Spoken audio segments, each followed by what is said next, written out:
Good morning. Here you can see the topic is antimatter. Previous to this lecture, I posted a video on the topic dark matter. Keep in your mind that dark matter and antimatter both are different things. They are not same. Dark matter is a matter which is not visible. Dark matter is a matter which does not absorb, emit or reflect electromagnetic radiation. So that is dark matter.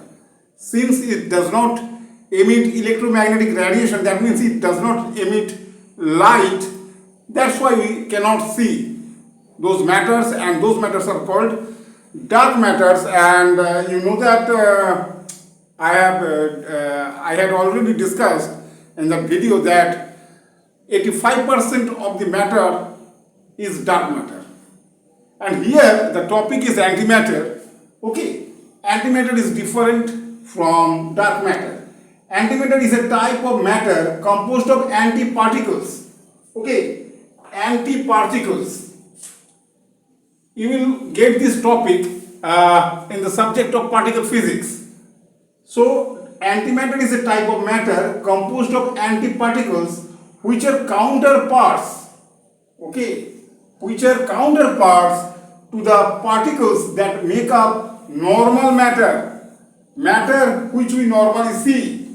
Matter surrounded by us, our body, everything is normal matter. Whatever matter we see surrounding us is normal matter. Okay, our body is also normal matter.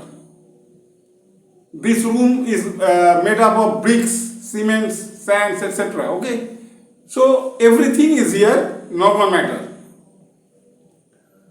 But antimatter is different from normal matter. But antimatter is counterpart of normal matter. Why it is called counterpart? Because for any, if you consider any subatomic particles like electron, proton, neutron, etc.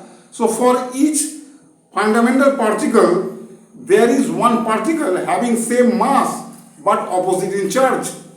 Charge is opposite, but mass remains the same.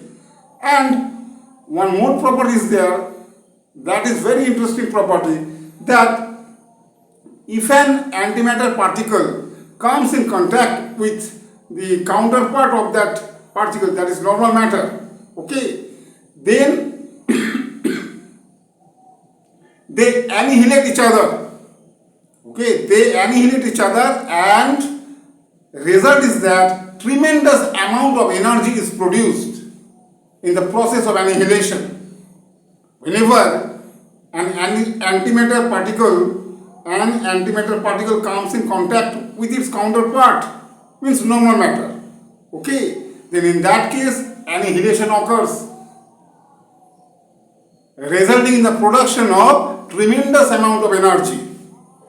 Okay, so that is antimatter. Okay, but we have found that antimatter particles are of opposite charge. As for example, electron. You know that electron is having negative charge, and antimatter of electron is called positron, and positron is having the positive charge. Okay, mass is same. Mass of electron and mass of positron are same. But positron is having the positive charge. That's why it is called positron. And electron is having the negative charge. That is known to you. So similarly for proton, you know that proton is having positive charge. So for proton, antiproton is there, which is having negative charge. But in certain cases, neutral antimatters are also there, such as neutrinos. You know the name of the particle, neutrinos? Neutrino, okay. Neutrino is neutral. It has no charge. So similarly, there is antimatter of neutrino, which is called antineutrino. Okay, it is also chargeless.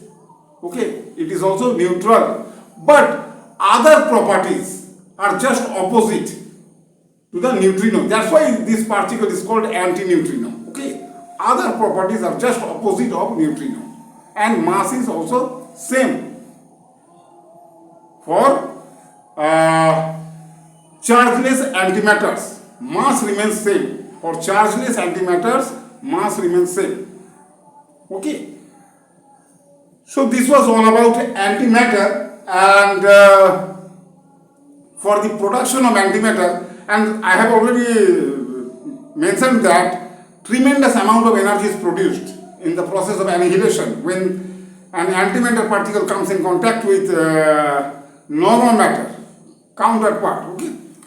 So in that case, tremendous amount of energy is produced. So if we can make this technology, okay, if we are able to make this technology, then tremendous amount of energy can be produced by using this process. Process means here what? It is annihilation of antimatter and matter. Okay. But the problem is, at present the problem is that producing antimatter is so much expensive. Particle accelerators are required. Okay. And tremendous amount of energy is required to produce a small amount of antiparticle. Today's technology, I am talking about today's technology. Maybe in future it will be easier. Okay. By using tremendous amount of energy, a small quantity of antimatter can be produced.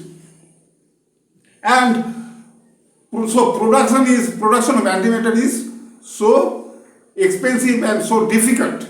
Okay. And containing of the antiparticle, then storage of the antiparticle, everything is very difficult. Okay, because if antimatter comes in contact with normal matter, then annihilation occurs. So storage of antimatter is very difficult, and skilled personnel is required.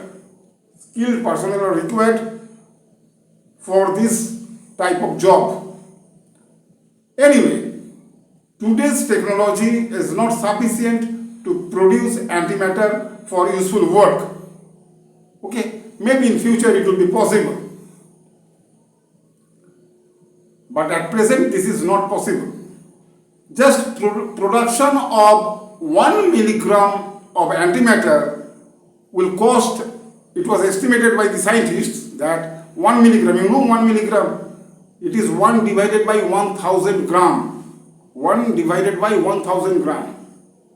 1000 milligram makes 1 gram. So 1 milligram of antimatter, production of 1 milligram of antimatter will cost trillions of dollars.